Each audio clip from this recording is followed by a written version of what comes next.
गाडी लोडिंग करत असताना त्याच्यावर पूर्णपणे लक्ष असतं, जेणेकरून रोप खराब किंवा चुकीचं रोप जाऊ नये याच्यासाठी. तर हा ड्रेसेना मेसेंजना गोल्डन कलरची पानं असतात. हा 4x4 मध्ये बनवलेला आहे आपण.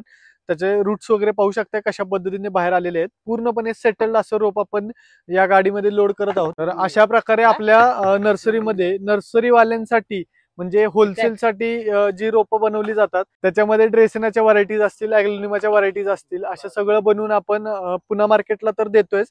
तेच आपलं मटेरियल दिल्लीपर्यंत जाऊन पोहोचलेलं आहे. दिल्ली, हैदराबाद इथे देखील आपण दिलेलं आहे.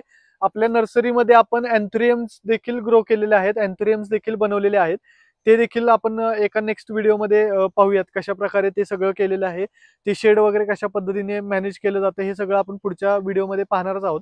तोपर्यंत आमच्या चॅनलला तुम्ही सबस्क्राईब केलं नसेल तर सबस्क्राईब करून ठेवा आणि व्हिडिओ आवडला असेल तर लाईक आणि कमेंट करायला विसरू नका. तुमच्या मित्रमैत्रिणींपर्यंत हा जास्तीत जास्त व्हिडिओ शेअर करा, जेणेकरून त्यांना देखील समजेल की शैलेश नर्सरीमध्ये नुसती मोठी रोपच नव्हे तर अशी छोटी छोटी यंग रोपं पण बनवली जातात आणि ती नर्सरीवाल्यांसाठी बनवली जातात. स्पेशली ही रोपं बदलीसाठी जात असतात, म्हणजे एखाद्या पॉटमध्ये किंवा एखाद्या मोठ्या बॅगसाठी बदली करण्यासाठी ही रोपं आता पुण्याला निघालेली आहेत.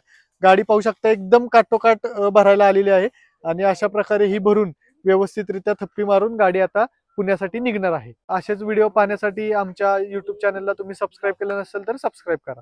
धन्यवाद.